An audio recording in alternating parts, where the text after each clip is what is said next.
ரெண்டு தற்குறிகளோட வீடியோ பார்த்தேன். பெண் தற்குறிகள், பெண் அணில்கள். என்ன சொல்றாங்கன்னா, இப்ப கரூர்ல 41 பேருக்கு அரசு வேலை கொடுக்க போறதா இருந்தது. நிறைய யங்ஸ்டர்ஸ் வந்து அதை அப்போஸ் பண்ணாங்க. நிறைய பேர் அதை அப்போஸ் பண்ணாங்க, யங்ஸ்டர்ஸ் மட்டும் கிடையாது. ஏன்னா கஷ்டப்பட்டு படிச்சு காலேஜ்கே போகாம, காலேஜுக்கு போக மாட்டேன்னு சொல்லாம, படிப்பு அரைகுறையில விட்டுட்டு ஜாலியா அப்பன் காசுல வாழ்ந்தது இல்ல. கஷ்டப்பட்டு குழந்தைங்க நிறைய படிக்குது, நடந்து போறாங்க. பஸ் வசதி இல்லாத இடத்துல கூட பிள்ளைங்க பேக தூக்கிட்டு போகுது. கன்னியாகுமரி மாவட்டத்துல பேச்சிப்பாறையில எல்லாம் பாத்தீங்க அப்படின்னா, அந்த வெள்ளத்துல போவாங்க பசங்க, டேம்ல. அது தாண்டி போனா அங்க ஸ்கூல் இருக்கு, அதுல போய் பிள்ளைங்க படிக்கிறாங்க. மழை வெள்ளம் வந்தாலும் தண்ணியோடி நடந்துட்டு போய் படிக்கிற பிள்ளைங்க இருக்காங்க. சோ படிப்போட அருமை தெரிஞ்சவங்களுக்கு அந்த ஒரு அரசு வேலைன்றது எவ்வளவு இம்பார்ட்டன்ட் தெரியும். இப்ப ரெண்டு பெண் அணில்கள் பேசினாங்க. ஒன்னு வந்து விஜே கௌசின்னு ஒரு லேடி. அது ஆரம்பிக்கிறதே வந்து எப்பவுமே ஆப்போசிட் தான் ஆரம்பிக்கும். அதாவது பேஸ் பண்றதா இருந்தா திட்டி ஆரம்பிக்கும், ஏதாவது திட்டதா இருந்தா பேஸ் பண்ணி ஆரம்பிக்கும். ஏன்னா அது பேஸ் பண்ணது அதிசயமா இருக்கேன்னு பார்த்தா, ஒரு பொண்ணு பேசுறதை எடுத்துட்டு கமெண்ட் பண்ணிருக்காப்ல. அப்புறம் ஒரு கேரளால உள்ள ஒரு அணில், தேவி சுனில ஏதோ இளவு பேரு, உங்களுக்கு இறக்கமே இல்லையா, இந்த மனிதர்களுக்கு எல்லாம் இறக்கமே இல்லையா, 41 பேருக்கு வேலை கிடைக்குது, இதெல்லாம் நீங்க வந்து இறந்து போனவங்களுக்கு வந்து ஒரு அரசு வேலை கொடுத்தா அதை நீங்க தடுக்கிறீங்களே. இந்த இங்குள்ள பெண் அணில், தமிழ்நாட்டுல பெண் அணில் என்ன சொல்லுது அப்படின்னா, கள்ளக்குறிச்சியில சாராயம் குடிச்சு செத்து போனவங்களுக்கு நீங்க 10 லட்ச ரூபாய் கொடுத்தீங்க, அது எந்த வரி அப்படின்னு கேட்டுச்சு. கள்ளக்குறிச்சியில சாராயம் குடிச்சு செத்து போகும்போது அதை எல்லா டிஎம்கே சப்போர்ட்டர்ஸும் நிறைய பேர் அப்போஸ் பண்ணாங்க. நான் பர்டிகுலர் நானும் அப்போஸ் பண்ணேன். எதுக்கு இது கொடுத்தாங்கன்னு. ஆனா லாஜிக்கா யோசிச்சு பார்க்கணும். கள்ளக்குறிச்சியில சாராயம் குடிச்சு செத்து போனது எல்லாமே பெரியவங்க, ஆண்களும் பெண்களும். ஒரு வீட்டுல புருஷன் முன்னாடி 2 பேருமே செத்துருக்காங்க, 2 குழந்தைங்க அனாதையா நிக்குது. அப்ப அந்த குழந்தைங்களோட எதிர்காலத்தை கருத்துல கொண்டு அந்த அரசு வந்து அந்த பணத்தை வந்து அந்த குழந்தைங்க பேர்ல டெபாசிட் பண்ணாங்க. இது வந்து நியாயமா ஒருத்தவங்க செய்ய வேண்டிய விஷயம். ஏன்னா உங்களை மாதிரி பட்டவங்களை யாரும் வந்து இன்னைக்கு யாராலுமே எந்த குழந்தைங்க வளர்க்க முடியாது. அப்ப அரசு வந்து அந்த குழந்தைங்களை தத்து எடுக்கிற மாதிரி எடுத்து அது பண்ணாங்கன்னு பார்ப்போம். நீங்க 41 பேரும் கை குழந்தைய கொண்டுட்டு போய் அதுல 7-8 குழந்தைங்க 41 பேரும் செத்துருக்காங்க. என் பிள்ளை செத்துட்டு போட்டு நாங்க விஜய் பக்கத்துல இருந்து பாத்துட்டோம். என் பிள்ளை பலி கொடுத்து அதை பாக்கணும் நீங்களுக்கு இருந்திருக்குன்னு சொன்ன ஒரு வெக்கங்கெட்ட நாய், சாரி வெக்கங்கெட்ட தாயி, இவங்களுக்கு அரசு வேலை முக்கியமா?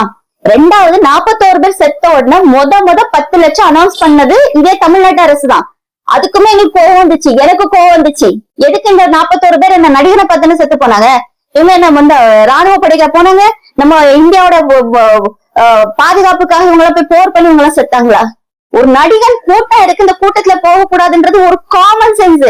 பெரிய எரும மாடுங்க செத்தது கூட செத்து தொலைஞ்சிட்டு போட்டோம், குழந்தைங்க செத்தாங்கல்ல அதுதான் ஏத்துக்கவே முடியல. சின்ன சின்ன பிள்ளைங்களை கூட்டிட்டு போய் விஜய் மாமாவை பாரு, விஜய் மாமாவை பாருன்னு கூட்டிட்டு போய் சாகடிச்சிங்கல்ல.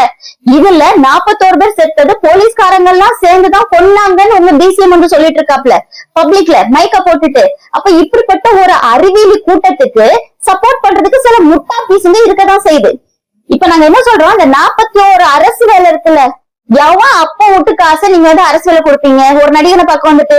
ரெண்டாவது அங்க ஷூட்டிங் நடந்திருக்குன்றது சிபிஐ ரிப்போர்ட்ல இருக்கு. நாங்க ட்ரையல் பார்த்தோம்னு உங்க கல்வித்துறை அமைச்சர் சொன்னாரு.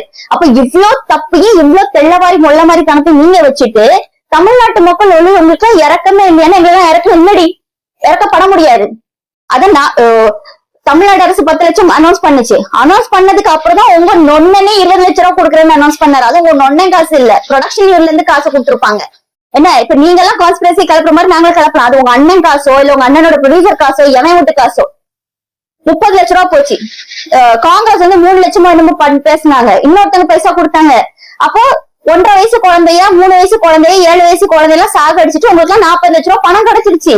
ஃபேமிலி பிளானிங் பண்ணாலும் அடுத்த ரீபிளானிங் பண்ணிக்கலாம், ரீசர்ஜரி பண்ணிக்கலாம். சோ உங்களுக்கு குழந்தைங்களை பலி கொடுத்து உங்களுக்கு வந்து காசு வந்துச்சு. ஒரு பையன் செத்து போனா அந்த அம்மா சொல்லிச்சு, பிள்ளை செத்துட்டு போட்டோம், பிரச்சனை இல்ல, செத்துட்டு போட்டோம். இவங்களுக்கு அரசு வேலையா? அதெல்லாம் நாங்க பாத்துட்டு நாங்க சும்மா உட்காந்துட்டு இருக்கணுமா?